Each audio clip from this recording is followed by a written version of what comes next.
Hey friends, Kevin Taylor here, noob recording sound engineer, and we had some issues with the audio for Daniel and Chelsey this week, and we had to use a backup recording thing. So all that's to say that their audio quality is not up to snuff, and my deep apologies for that. Okay. Sorry. Okay, here we go. Getting character. Me. Okay, that's right. That's right. Okay, here we go. All right. Well, hey, everybody. Welcome to Board Game Faith. This is a podcast on the intersection of religion and spirituality and board games, and we're so glad to have you here. My name is Daniel. My name is Kevin. And my name is Chelsey.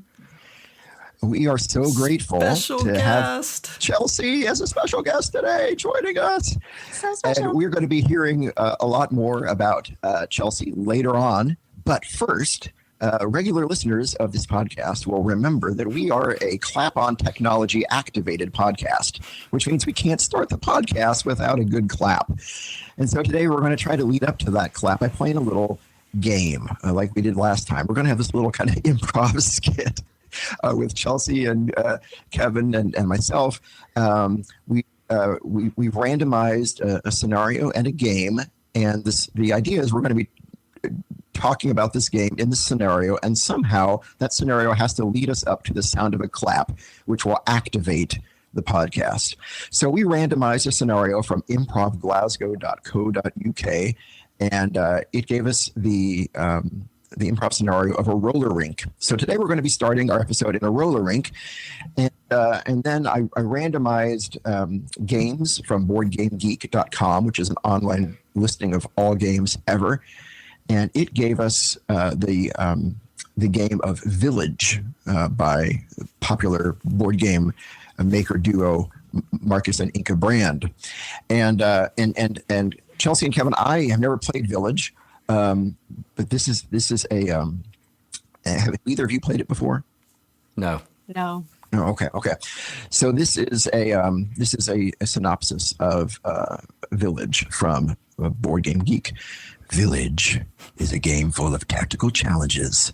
A smart and unique new action mechanism is responsible for keeping turns short and yet still tactically rich and full of difficult decisions. I know. Also, unique is the way this game deals with the delicate subject of death. Death. As a natural and perpetual part of life in the village, thoughts of death will keep you focused on smart time management. So that's the scenario. What time is it? Death time. It's like this game, its whole mechanism is existential dread. Existential dread. I gotta lay down and get in fetal position to play this game. Hurry up. Take your turn. You only have so much time.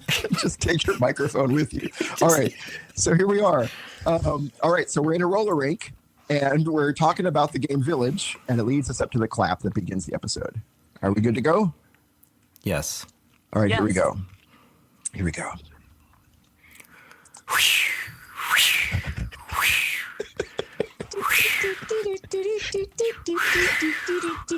Oh man, this slushy is so good. Hey man, you were really ripping up the court out there. Hey, Kevin and Daniel. I'm just swinging by the snack bar for a slushie. I don't really see you guys at the roller rink very often. Well, that last time we played that board game, hey, Chelsey, we were so tired. We stayed up so late. Remember playing that? Why did we play board games at the roller rink? It was, I think it was Village, wasn't it? Wasn't it Village by Inka and Marcus Brand? Pardon me. I'm still getting my legs on these. You may have noticed I'm using slow inline down, Louise. Louise is a. I think it was when we were here for Sam's birthday party. Remember, we got free refreshments, some cupcakes, that's right. and some Pepsi. Right. Yeah. The roller was a rink good time. cupcakes are the best. They really I are. actually come to the roller rink for the cupcakes. I was upset because I didn't get a chocolate. I had to get a chocolate vanilla, and The It kind worst. of ruined my time. I mean, I just kept thinking, I've only got so much time on this earth. I want a chocolate. Who can blame you? Yeah. Chelsey, where in the game, weren't you the executioner, the village executioner? That was really funny. You played that up really well. Thank you so much. And like it's a delicate balance because both, right? Like you have the power of just, calling someone's time, but also your time is coming too. And so I'm really grateful. It's a very challenging role to play. You did play it well, and it was a good game, I think, to play here in the roller rink where we are right now. Because it's all about death and life and the circle of life and death, and much like the little tiny circles on the bottom of our skates. And the circle we're constantly moving in around the dance floor. In this rink. Yeah, the dance floor. Exactly. Yeah. And I just thought it was amazing that, like, at the concluding role of the game, right, where everyone dies at the end. Everyone dies. That's where we're going in this game. Yeah. Like, right at that moment was when the disco skate happened. And so there was that additional, spherical moment of light and joy. Yeah, and I didn't think the game. Oh, sorry, Daniel. Go ahead. No, I was just agreeing. I've heard that from others too. That often in the last moments of life, it's like a giant disco ball descending from heaven, and the sparkles go. But the plot line of that scenario in the game, it was that something was wrong with the village bell. Like everyone was bothered. It was the feast day of Saint Johnny Trattoria the Virgin, right? And so in the village. And they had the feast day, but the church bell wasn't ringing. And everyone was so upset, and we had to solve the mystery of the church bell. Yeah. How did we? It was missing something. What was it missing? Yeah, it was the what's the name of that thing? The name of that thing inside of the bell. The rope. The rope. Well, no. It's the thing that hits the side of the bell that makes the majestic gong sound. Yeah. Yeah. It's not a mallet. No. Is it the hitter? No, it's the mallet. No, it's not the mallet. Is there a little mouse? It was the Middle Ages, so they probably just had a mouse they killed every time. That sounds medieval. That's right. In the game, we had to designate someone who would function as that device. And we had to hang them within the bell. Yeah, Daniel, you were so... I thought I was going dark, and you were so valiant. Really dark. Oh, thank you. I have to admit, I don't remember like 2 days after that because I was... Well, I think we had to roll some dice to determine who had the hardest head, like hit points for our heads. Yeah. Cranium crash or something. Yeah, rolled a natural 21 and you just rocked it. I was not so excited to get the critical points that day, but I was happy to do it because you all were gaming buds and I love you, so I was happy to do that. So what role did I play in the bell? It was called I think it was called the clapper. Clapper! Ah! 1, 2, 3.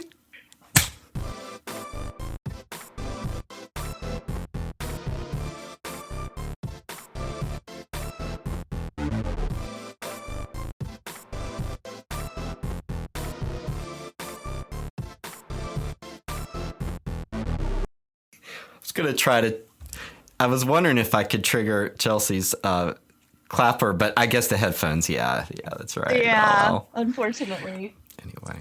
So yes, Chelsey, what our listeners at home may not realize is that we're doing this by video, and Chelsey actually has clap-on controlled lights behind you in that room, right? You have a clapper. I'm going to try it right now, and you guys can provide some audio. We need a vlog. Let's see if it works.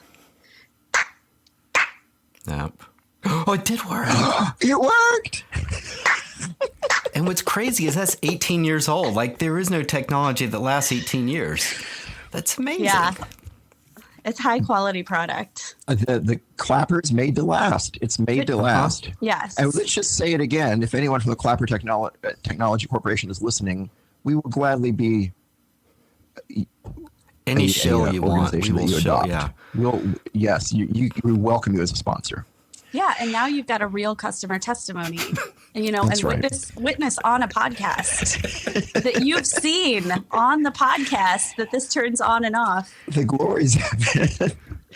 Well, speaking of welcome, Chelsey, welcome. We're so excited to have you on the podcast. Thank you. Long-time visitor, first-time listener, so just really excited to be here. No, I'm a big fan of the work that you guys are doing, so grateful to be here. Well, awesome. Thank you. For Chelsey is a joy to welcome to the podcast. Chelsey, you and I have known each other for a while, and I can just attest. Chelsey is just one of the coolest and most authentic and decent human beings a person will ever have the privilege of meeting. So it's just awesome to have you here. Chelsey is not only a board gamer, but an author, a nonviolent spiritual educator, just an all-around awesome human being. And so, Chelsey, would you mind just letting us know a little bit about yourself, how you spend your days? Just what would you like our listeners to know about you? Yeah, thank you so much. I am thrilled to be with you all. Your conversations so far on the podcast have been just so generative for my own thinking about spirituality and board games. So excited to just add a little drop to the conversation you guys are cultivating. Thank you. Yeah, so I'm Chelsey Hillyer. I live in central Missouri. I am an ordained elder in the United Methodist Church, and work now outside the church, as you mentioned, doing creative writing, as well as what I call nonviolent spiritual formation. So it's sort of like a spiritual director for one-on-one folks. Say more about that. And then I do, what makes it nonviolent? Because that's interesting. Yeah, so I received some of my formation with the Center for Courage and Renewal, which, if you're familiar at all with Parker Palmer's work, he was the founder of that work, and I got to study under him and really find that it's girded in nonviolent principles, which, take seriously the fact that we live in a violent world. Nonviolence isn't about, pretending that there is not violence or that we don't do violence or sometimes want to do violence. But what it does is really holds that tension between a violent world and the desire, I think, in all of us to find new ways. And so when I talk about nonviolent spiritual formation, one of the pieces with that is that it's a collaborative formation process that really tries to take into account the gifts, capabilities, and even experiences of harm that people or particular groups come to any formation experience with. Not to say, hey, here's this other right way, but that actually from the experiences of our own lives, we can learn how to do better in community. I think that's how I'd talk about it. And I'd be happy to answer some more questions. I'm a board gamer by virtue of my spouse, Jordan. And Jordan is very envious that he is not on this podcast right now. And it's the first time having a Master's of Divinity has ever outweighed a law degree. And I'm just really thrilled by that this context exists. Maybe Jordan can be our legal counsel. He would be fantastic. He's gotten a shout out before on the show, but yeah. Yeah, absolutely. And so he goes into a hearing and demands that everyone roll dice to see who gets the objection. I mean, he's such an attorney that he's always got to be the person who teaches the rules of the game. He's just that he loves law because he loves understanding the rules and intricacies and how you can work within them. So yes, he's even lawyering during the games, which is hilarious and wonderful. But yeah, so grateful to Jordan for getting me into this. And Daniel, was one of our first, if you want to call it, board game evangelists for sort of heavier board games. Really learned a lot from being in board game community with him. So yeah, that's how I spend some of my time. I have a 9.5-year-old daughter, because the half makes a difference at this age. Absolutely. Who we love to play with, and she's precocious and wonderful and a joy. Yeah, and I'm a big lover of the outdoors as well. So, Awesome. Guys, don't game all the time. Go outside too. It's a good thing. Yeah. That's good. Yeah. And Chelsey also writes beautifully about the outdoors and about everything else too. And if encourage our listeners at the end, we want to hear more about how folks can connect with you, Chelsey. But I just encourage, if anybody has a chance to read anything that Chelsey writes, you will not regret that decision. That you will be blessed by her insightful and authentic wordsmithing. Chelsey's great. So anyway, thank you, Chelsey. Thank you. And Kevin, how are you? What's going on in your life? Yeah, we're good. I'm pretty good. Yeah. We had a little COVID in the household. A few people got it. A few people didn't. It just is like, what a weird disease, right? But yeah, we're fine. We're fine. Yeah. You all are doing okay now? We are. So we're in healthy summer camp mode with children. So Okay. One's going here and one's going there. You're not empty nest at the moment, though. Like, you still have one child at the house, or at least, we have two at the house. One is at an away camp, but then another one's going to a different away camp this week. So it's a bit of a sort of switcheroo. Yeah, away camp is like a whole other level of, I know, like, summer campness. Yeah. What's it like? I don't know. Tell me what the future is like. Yeah, well, This is the first time. You're right. Like, we've not done this before, so. Ooh. How about you, Daniel? I know you've got some exciting things going. Yeah, we're doing okay, thanks. Yeah, our son actually is doing a internship overseas at the moment, so that's it's an added layer of parental worry that we haven't been used to. But he's doing really great, and he's more responsible than I am, and just is doing great. And our daughter is getting ready for college, and so there's that transition coming up. But she's doing great as well. And so, yeah, thank you. We're changes, but the young in our family who are actually going through the changes are, I think, handling it better than at least their dad. Their mom is handling it pretty. It's tough on both of us, on Kristen and me, but we're doing okay. Thank you. Yeah, and we're really proud of them, and they're doing great. So thank you. Yeah, I mean, is it like an expansion to a favorite game? Like, oh, suddenly there's these new rules and new cards, like that you've got to integrate into your relationships. I like that. Yeah, that's true. It's like that's right. It's like this is the family 2.0 now. Yeah, you're right. Like it's gotten the empty nest expansion right now. I guess some adopted. Of it is legacy type. It's like a wingspan emptiness. Like it's right. Oh my gosh. It'd be like if Village met Wingspan. It's the latest Wingspan. That's right. Oceania Empty Nest. But it's got a legacy element, because at one point you had the diaper bag card, but then you got to tear it up at a certain point. And this is like, and that, I will tell you, that was the greatest day of your life. Diaper bag is just, that is true.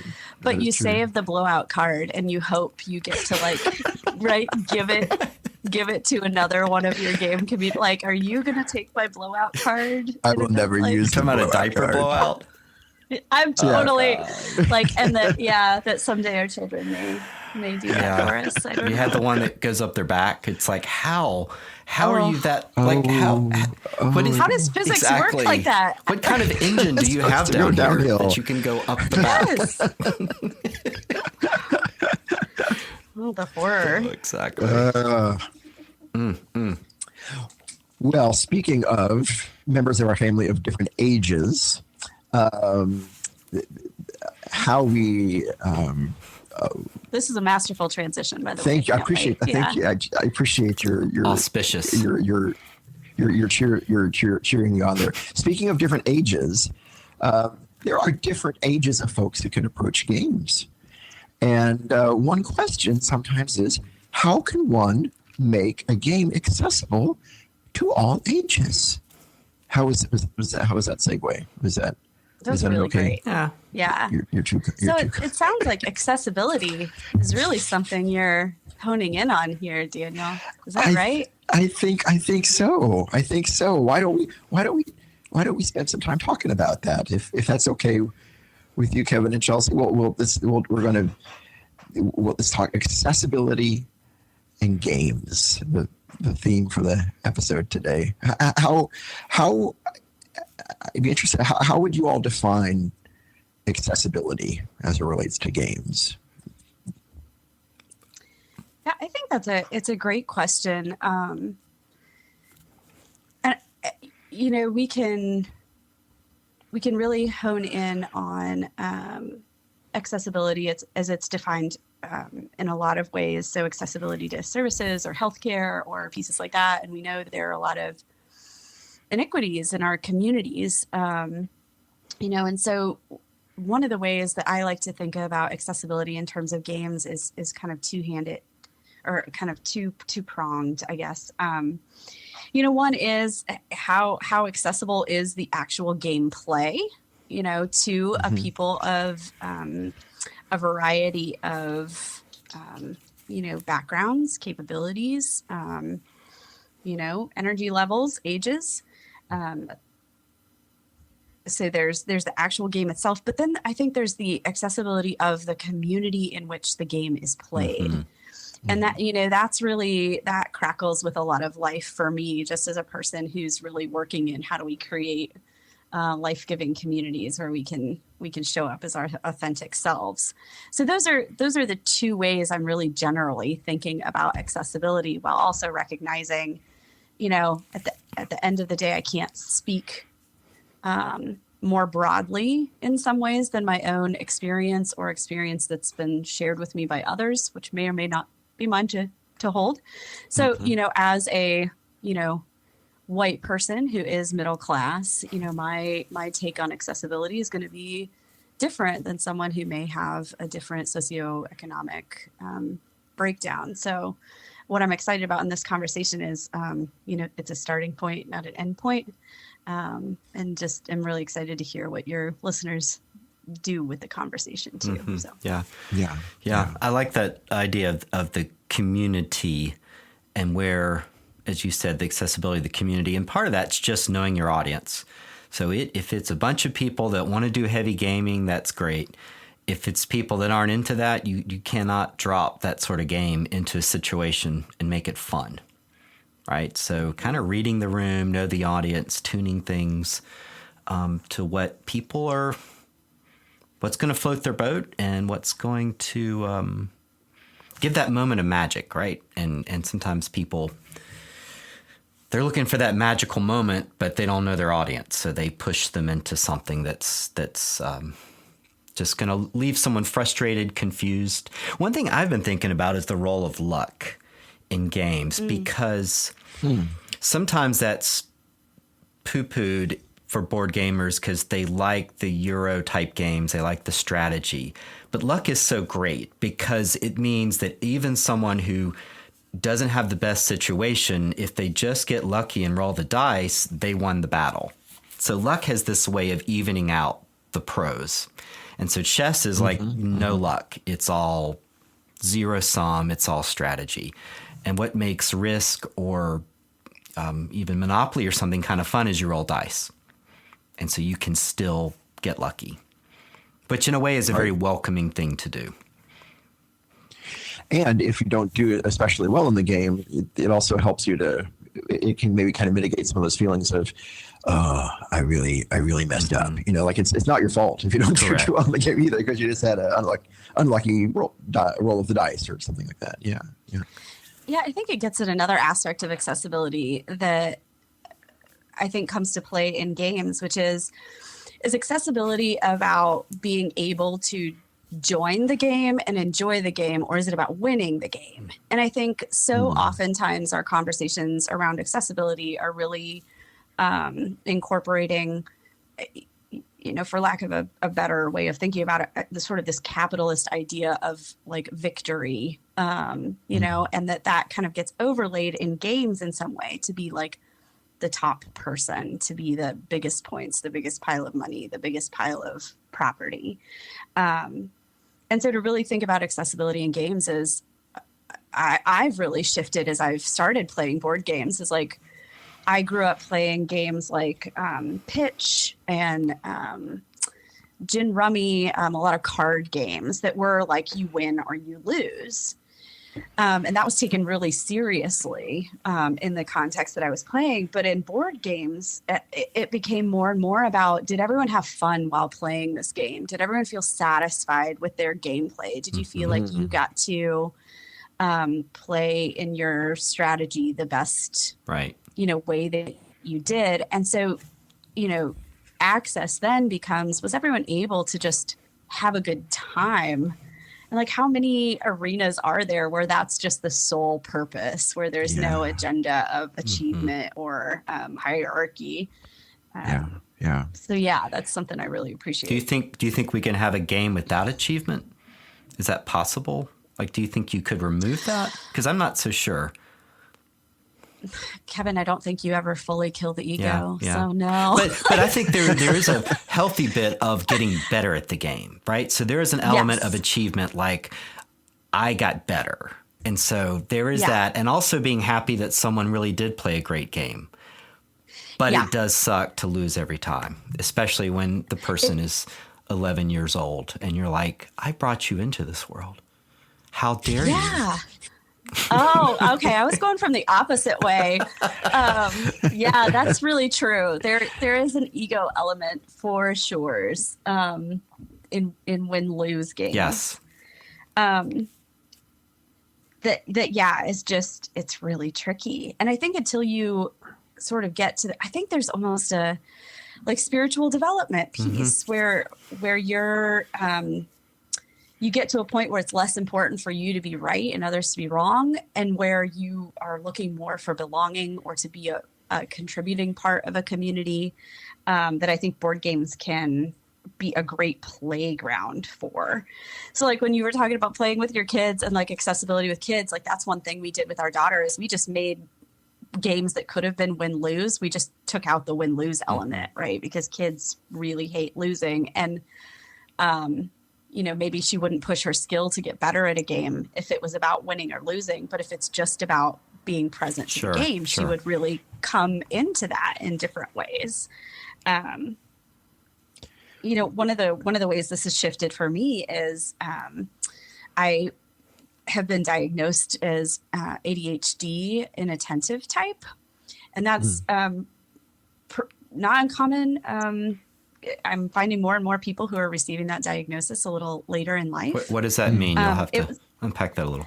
Yeah. So ADHD is a neurological issue where my brain doesn't produce enough dopamine. And so I'm constantly dopamine seeking. Inattentive type means I probably turn that inward a little bit more. But what that looks like on the outside is my executive function is really impacted by that. So orders of operation, short-term memory, short-term strategy is really impacted. And so board games can be really hard in that way because I don't have that neurological makeup. And it was actually, I heard Jordan, my spouse, is actually listening to Geoff Englestein's segment, GameTek on Dice Tower, where he was talking about how during pandemic, when gamers went from playing in person to playing on a computer, and the computer did a lot of the calculations, kind of gave you signs of what options were available in a game and took away a lot of those decision elements. Different people started winning the game. Weird. So like it's a great, it's a really great segment. I really recommend it. Geoff also has a podcast called Ludology and a book called GameTek that's really in sort of the psychology and theory behind games. But that really got me thinking, because I had thought I had this issue before, but that was one of the signals. I play games all the time, and this is extremely hard for me. And I just kind of had to give up on the idea of sort of winning anything to just try to make it through the game, having like actually finished the game. But I had to really rely on community to help me figure out how to play the game. Like I couldn't, especially engine building games are really challenging. Worker placements can be really challenging just because of so many moving components. I literally can't keep the rules inside my head. So clear iconography really can help with that. So for example, terraforming Mars I can do that game because the iconography and engine is so clear. But that really contributed to me seeking more fully that diagnosis. But it's been interesting because of that way that I had to approach the games. I had to change from, could I win this game, to can I just play this game and find a way to enjoy it and have it not feel really overwhelming or like I can't keep up, or all of these pieces. That really have actually helped me understand how to engage my neurodiversity in the world too. Like what type of community do I seek based on what I experienced as a positive experience in gameplay? What kind of accountability and pieces do I avoid because of that? So that's been a really interesting accessibility piece in my own life. Have you tried, thinking about Geoff Englestein's segment there, I mean, have you tried some online gaming, Chelsey, and kind of and found that your experience kind of resonates with what he's talking about there, that is a different kind of experience for you in that way, or not? Or I haven't. What it really has done for me is, since I got my diagnosis, I rely on my strengths more, and then I rely on community for the things that I'm not. So it really sets my intention differently for a game. So I'm like, okay, if Jordan's teaching the rules to a game and I'm like, I can't absorb this, I've got to learn by doing. Then I just say, I'm going to rely on the community to be able to teach me. Cause I know one of my regular game groups are Sam and Becky, and Jordan and I formed a pod to play games through pandemic. And that just saved us. Yeah. I know Sam is going to help me with the strategy, because it's important for him that everyone be able to enjoy the game, right? And be able to play to their fullest. And so that's just a part of how he plays, right? Becky's going to teach me how to, take some risks with strategy, because she's really great at risk taking in her strategy. Jordan's going to be really generous in repeating the rules to me 10 times. So when they help you, are you asking for recommendations? What does that look like specifically? Yeah. So we just played Glenmore for the first time last night together as a group. Yeah. And a first time through a gameplay is always pretty challenging I think it's challenging for anyone, but it's pretty challenging for me. Yeah. Cause it's the same arena, like a lot of the pieces, like, so it's referential. And so I can refer to things, but I can't fully refer. Right. So you can kind of use that deeper memory, but not a lot of it. And so I got to my last turn last night and was like, I'm trying to maximize, because it's a game of like trying to maximize your engine at the end, and Sam just walked me through, because his brain gets this type of game. He's just like, here's what these 3 tiles would do for you. And he's like, I think you should do this one, because then you get to activate this card, this card, this card. And he said that would just be a lot of fun. Right. So he's getting enjoyment from helping me with that strategy. And then it also just looks like me every time we move through a card having to ask, what does this card do? Because you've told me once, but I don't know. And I still don't know the iconography from this game. What does this mean?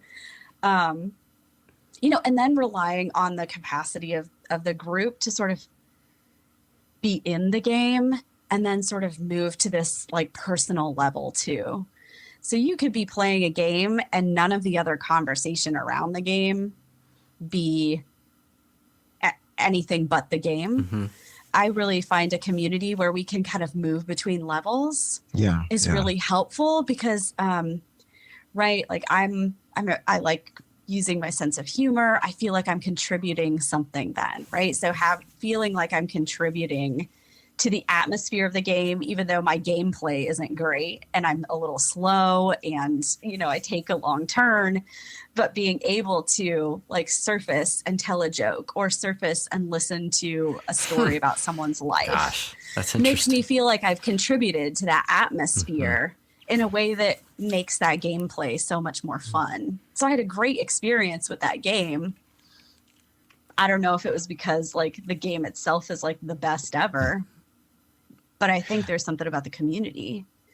I think it circles back to what you're saying at the beginning too, that, what's the point of a game? Is it ultimately to win it, or is it some of this other stuff that happens around the table? And, why do we do it? I shared a quote on a previous episode, I think when you and I were talking, Kevin, about, and I always get it wrong. I have to look it up all these times, but from Reiner Knizia, a famous board game designer, who said something to the effect of, the point of a game is to win the game, but winning isn't the point. Mm-hmm. It's kind of like, like if, for a game to work, we have to try to win it, but that's ultimately not what it's about. Sort of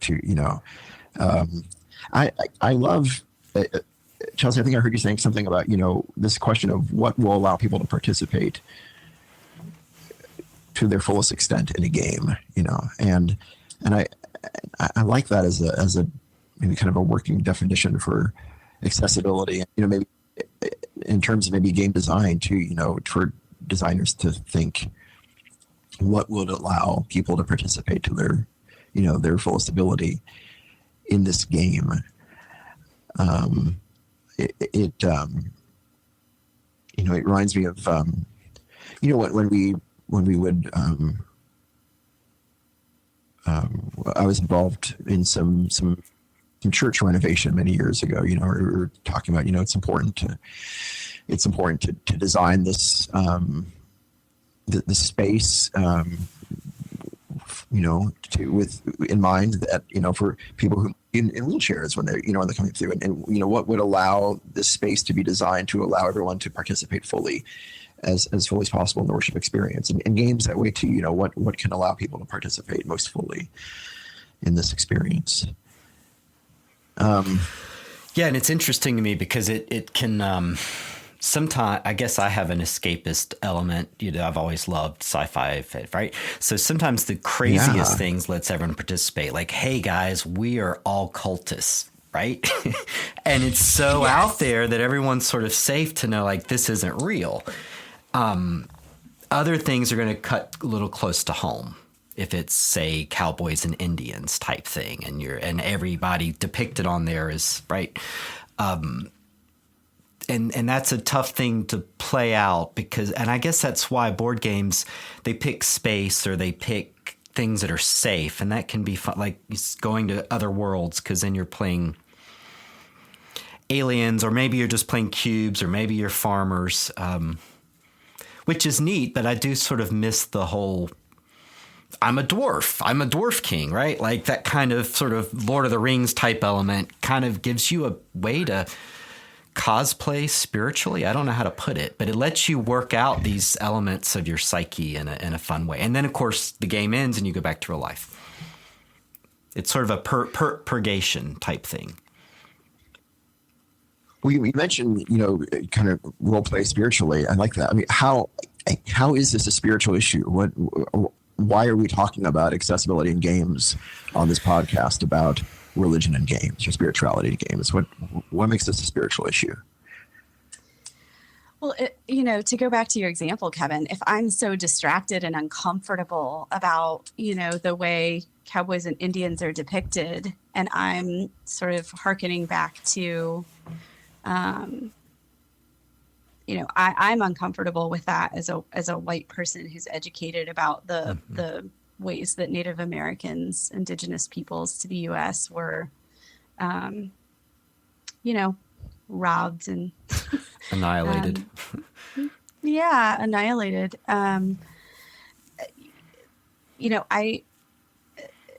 It strikes me that my discomfort at the lack of, awareness in that game makes it impossible for me to engage in it. And perhaps as, the notion of protest is probably not a bad one here, where, a part of, choosing arenas where we can show up fully is sometimes protesting those places that either make me uncomfortable or in solidarity might make others uncomfortable. So I think the question of access is a spiritual question. I can't think of a spiritual tradition that's not engaged in some way in human injustice or suffering that doesn't handle those questions. And that seeks some equity of that and even articulates that the holy or the divine are most interested in us having access not only to the divine, but also to resources that help us to be healthy and whole. Accessibility, I think, is one of the central questions of most spiritualities. In terms of story or mythos or dogma, even if in some arenas, dealing with accessibility isn't a part of one's daily spiritual practice. And I think that's the tricky part about talking about spirituality. What does that actually mean? You make me think of, and I don't know a whole lot about spirituality, formally, but I know in the Middle Ages, there was that debate of Mary versus Martha, the contemplative versus the active life. And maybe in a way, board games let you explore different roles and sort of in a recognition that we do need the elf and we need the cleric and we need if you're in a sort of a D&D, you need all the roles to work together and you need Mary and Martha, and it's okay to be Mary and it's okay to be Martha. Even though in the Middle Ages, they kind of wanted to say, it was better to be, they always said contemplative was better, I think, like Thomas Aquinas and these other folks in the Christian tradition. But they always kind of had to footnote that. They didn't quite want to say it, but they sort of did. I don't know if that's accurate, but they had to defend it because they knew they couldn't quite fully say it because not everyone can be Mary or Martha. Which one is which? I forget. There's one that sits at the foot of Jesus and one's in the kitchen. Right. Was Martha the paladin? Yes. The roller skating paladin. I picture like Game of Thrones. Who was a really tall female paladin? What was her name? Bree of something? Bree of Tar? She was awesome. Well, yeah, I think there's something of historical context, right? Because in order to be a contemplative, someone else has to make your food. You can, you know what I mean? Right. Yeah. And unless you're a complete ascetic, and I don't mean to downplay that at all, in any way. But I also think I'm highly influenced by the teachings of Parker Palmer. I've been really lucky to study some with him, and he addresses some of this as a paradox in his book. The active life, right. That there's always this paradox between being in the world and doing the things and being a contemplative. And it's most generative if we can think of it as a both and, as opposed to an either or. And I feel like as we examine historical context with a lens toward access, that illuminates the truth of that even more. So even, I was just spent a week with some environmental writers. And so on the campus where I was at, we went to visit Robert Frost's cabin where he would write during the summers and teach. And so, you're like, oh, wow, Robert Frost, did all these great things. And this is his hermit cabin. But then you find out the woman who lived down the road is the one who rang a bell and he would come and get his meals from her every day. Right. And so someone was doing the action always. And so I think there's just an equity of action. And I think that's a really cool part of the role play experience of games too. How do we role play with division of labor or division of even emotional labor? How do we play with gender roles? How do we play with pieces like that? I think probably, racial and ethnic identities are just too tender to do that well. Like we may not have a good enough vocabulary to do that well. Right now, we would cause more harm. But there are a lot of arenas where we can put on those clothes. I have a good friend who is a part of the drag a cappella group, the Kinsey Six. Go check them out, Winnie from Kinsey Six. And was talking to her once about just the idea of drag. And she said, well, I mean, everyone you put on your pastor drag to go lead church on a Sunday, right? Like you put on this special garb to do this.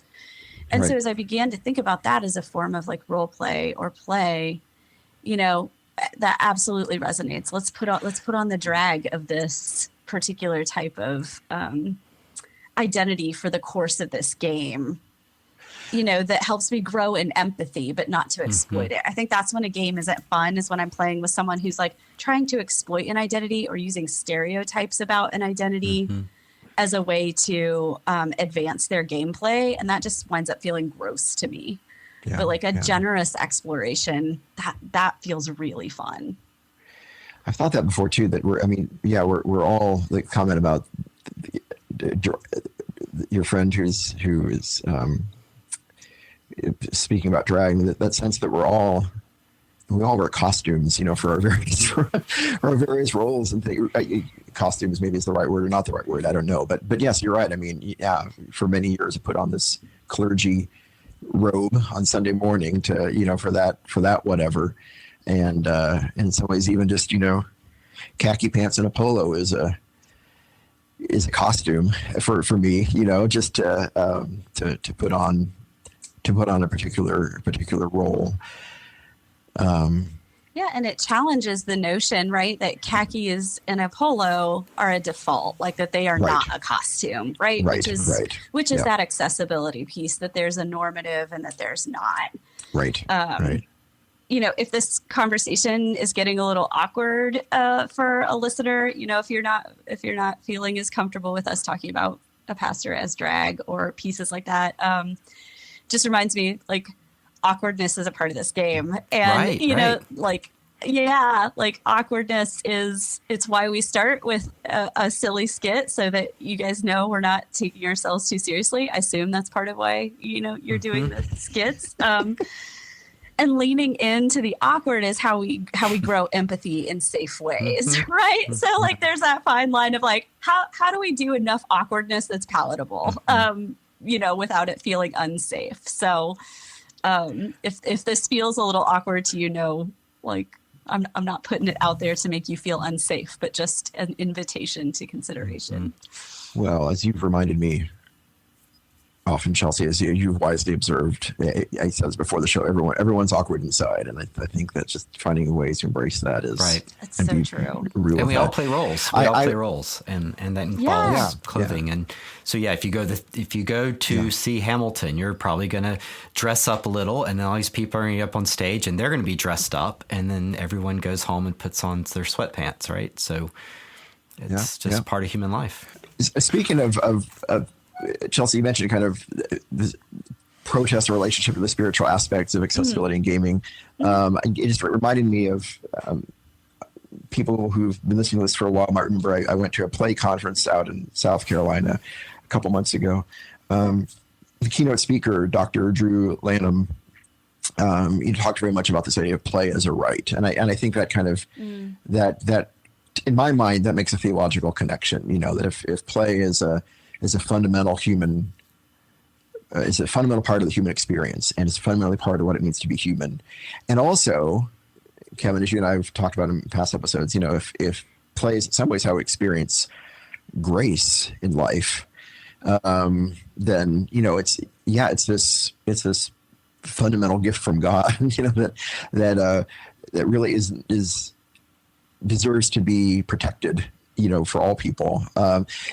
Dr. Lanham talked about the story of a swimming pool in South Carolina, and after desegregation, the community there, primarily white community there, in recognition that this would be no longer desegregated pool, just went through a series of just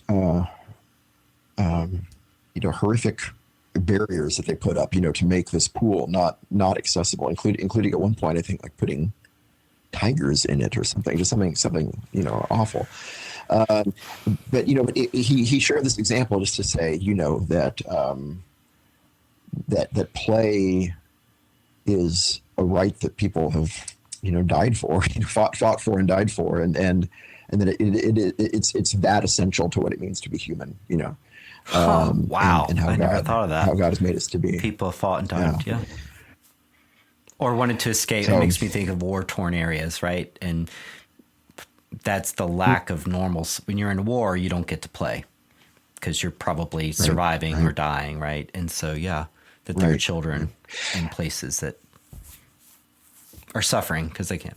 And adults. Yes. Have you all ever seen the movie Life is Beautiful? Yes. Came out many years. That is a theme of that movie that has haunted me. And that I know was a subject of debate. And I don't know, I'm not going to say, I just, for those who may not have heard it, I'll just put it out there, and I'm not necessarily weighing in one way or the other, but this idea was it's a fictional story of a Jewish family from Italy, and during World War II,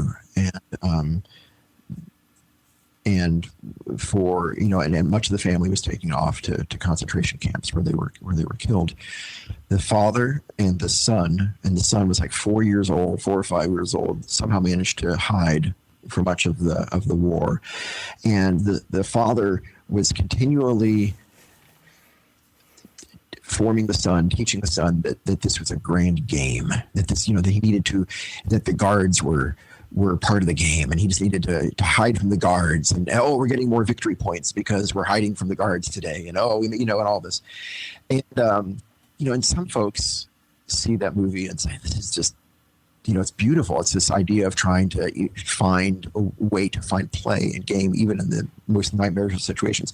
Others have seen that movie and been find it offensive and really awful.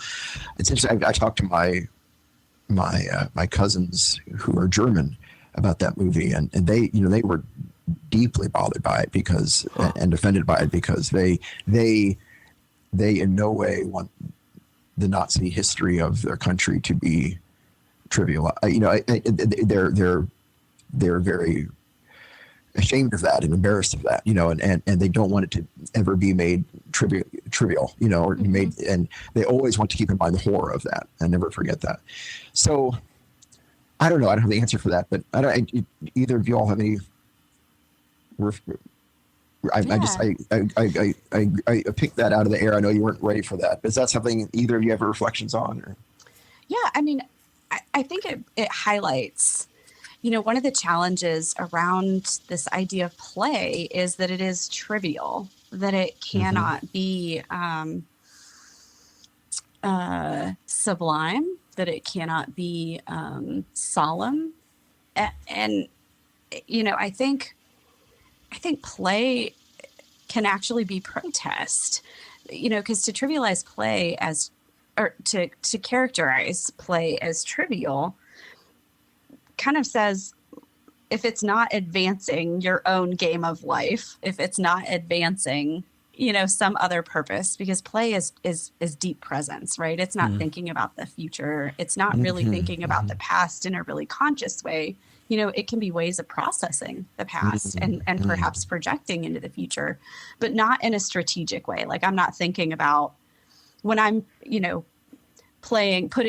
cosplaying as, right, like a ecological space corporation, right, in a game. I'm not really making a strategic move about, like, that is what I'm going to do in my future. So not making strategic plans. What education do I need to get to do there? What job do I need to get to do there? I'm not getting paid to do that either. And so, how much of what we think is trivial is because we don't get paid for it, or we don't advance in status, hierarchy, right? So play as a protest against essentially hierarchy in general, it is important. And yet it's really easy to resist that, because it also doesn't do the active work of dismantling, right? So it is that contemplative, active piece. But what resources can we gather from gameplay to dismantle, right? So what does playfulness layer into a story about, right, horrific, if told from the perspective of the people who right can engage play. There's a perspective piece there. But I think Jojo Rabbit is another. I was just thinking about that too. Yes. Oh, that movie. Yes. Say more, Kevin. That's right. Yeah. What are your thoughts, Kevin? Oh no, just that I play is a way of survival. I would think. I mean, I've been very fortunate not have suffered these sorts of things, but I would think if you're in certain situations, say you're even in solitary confinement, like playing some sort of a game might help, right? Like whether you're counting the bricks in the wall or whatever, or getting through desperate situations. I would think, but again, I'm having to imagine because I've been pretty fortunate.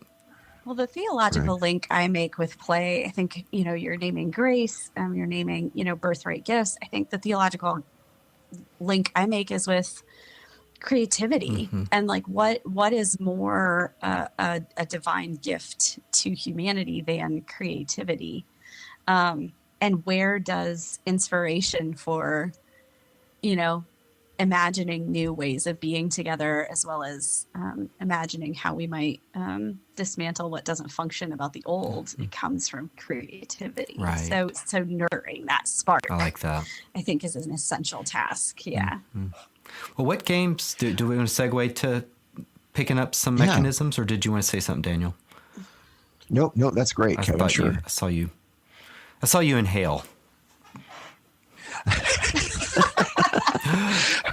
I'm laughing because Chelsey has observed in the past, and she's right, that's Daniel's form of interrupting is inhaling. It's the humblest form. It's the Mennonite interruption. Right. That's right.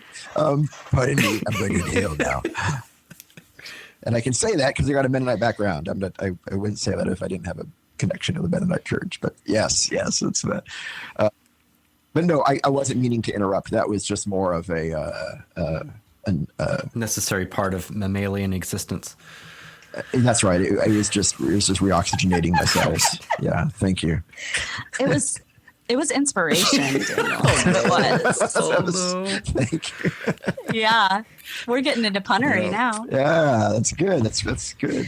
Well, yes, Kevin, you were going to ask something. Well, one thing we might do is name some experiences or mechanisms that we think were especially welcoming, at least in our lives, in terms of board games. Yeah. And one that blew my mind, and I think many other people's minds, is a game where you're not playing against each other, but you're playing against the board.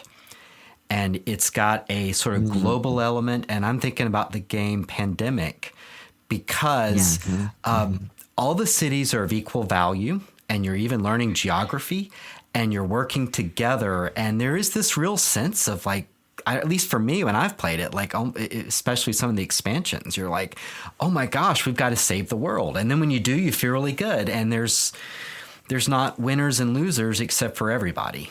And it's a great, but it's still a great experience. There's still a sense of accomplishment. That's a game I think that's very welcoming, and it's pretty open to anyone. That's great. That's a great example. Yeah, I love that. The idea of a cooperative game really opens up whole new spaces of accessibility, I think, that are not quite as easy to achieve in competitive games. I love that. Yeah. What are some of yours? I'm I'm grateful to both of you for, for lifting up that, we are so much, the products of our own place in life, demographically, and one issue I just want to lightly touch on is, we did this when we talked to Ali too, the issue of representation in game. And I think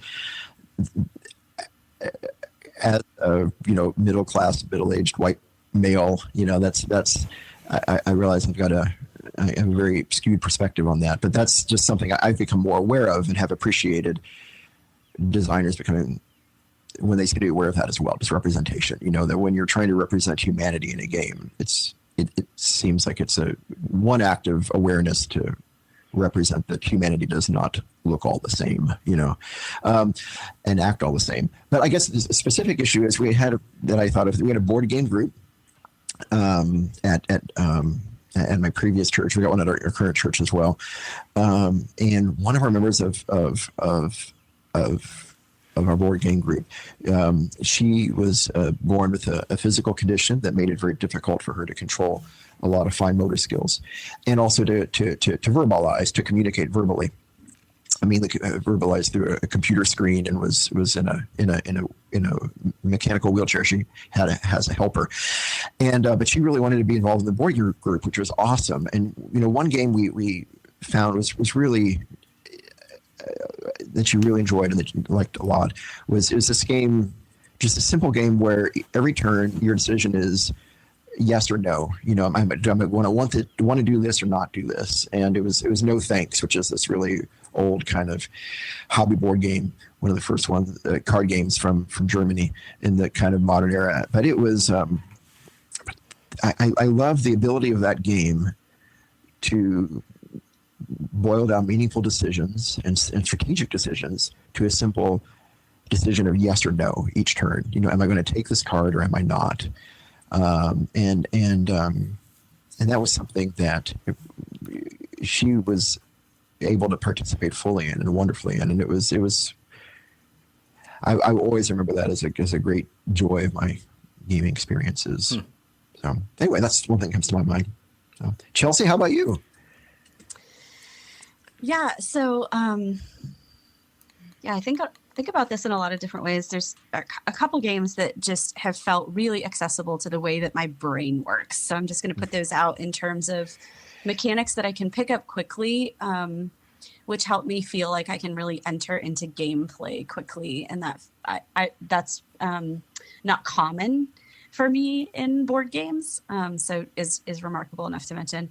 And most of the Azul games are really appealing to the way my brain works, because I can use color and pattern as opposed to words or symbologies that I have to sort of translate. And so those are really fun experiences where I feel like I can really get into the gameplay pretty deeply. Another great one, and I know in ADHD gaming community this is really popular, is the game A Gentle Rain. You can play it solo or cooperative, and it's sort of like a pattern building, tile laying game, but it is the most like chill, low stress experience that you can have. And I know some people use it as like a cognitive reset or a neurological reset, between tasks. I think more for me though, like I've been thinking about specific games, but it's really been, as we're talking more, what's made games accessible is having people who are willing to, take my needs seriously, to make room for me to say, this doesn't make sense to me. So can we buddy up as I learn this game so that you're helping to teach me as we do this? In a neurological sense, or, if there are problematic elements of a game, to be able to feel like I have a buddy in naming those and holding those in the game play space. So, as a queer and non-binary person, that's not always like super represented in a lot of gameplay. But to be able to name like, oh my gosh, could they make these characters any more like hyper masculine or hyper feminine, and so to be able to name that around the table and have it be held even helps with problematic games, or games where those identities don't feel as welcome, or I can't sort of cast myself in those games as well. Which kind of just brings up another question we didn't really talk about, but like, what would you yearn for in a game? Like, what sort of accessibility mechanism might you yearn for? You know, in a game that were to be made in the future. You know, I think a big one for me is just like, please include genderqueer, androgynous, less binary, gendered characters. You know, options as play. I think there's some ways of doing that, but I'm thinking of Charterstone. My group played a legacy Charterstone game together, and but that handled it as like cartoons. So like it infantilized those that you know, non-binariness a little bit, and so you know, that wasn't harmful, but I'd long for some of that in reality. And I think is what's the wine game? Viticulture? Viticulture. I think viticulture's I think there may be an expansion coming where it's not like the moms and the mothers and fathers, that it's like that there's a little bit more diversity in that. But you know, I think a part of it is just, who are we inviting to have that conversation, and who has the voice to speak into that space about what they long for in games. That's what will really make things accessible. Right. Well, this has been awesome. Thank you so much. This has been so great. Yeah. Chelsey, thank you so much for joining us. It's been wonderful. We're so thankful for your being a part of this. I've been looking forward to it for a long time, and hope you'll be back.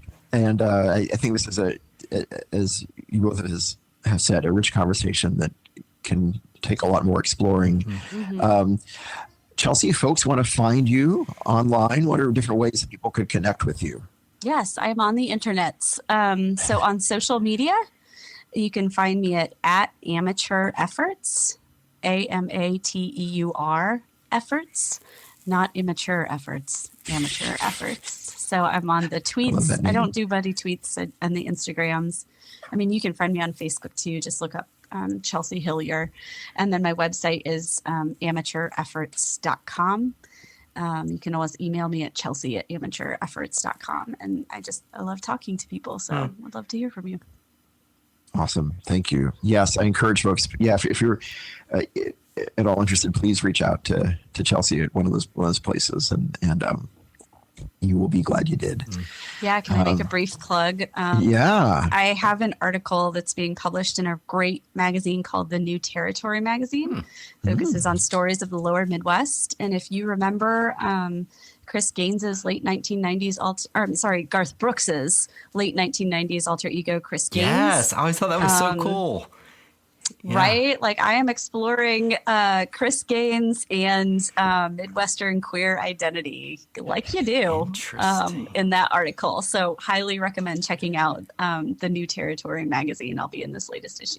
You'll have a link to that on your website, I bet. Okay. Yes. Congratulations. That's awesome. Thank you. Thank you.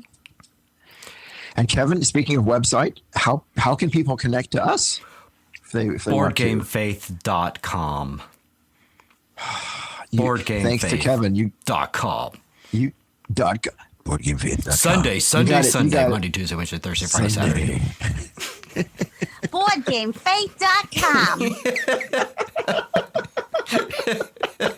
I liked it. You can get your T-shirts, get your clappers.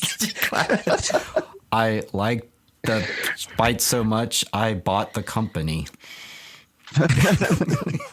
Well, you did. You got our website running. So since the last episode, Kevin. So thank you so much. I really appreciate it. You're welcome. I know you figured it out when I couldn't. Thank you. And also, as we're also on Instagram and Facebook and Twitter, and people can email us. MySpace. We got MySpace. MySpace. Oh, nice. We do. We are.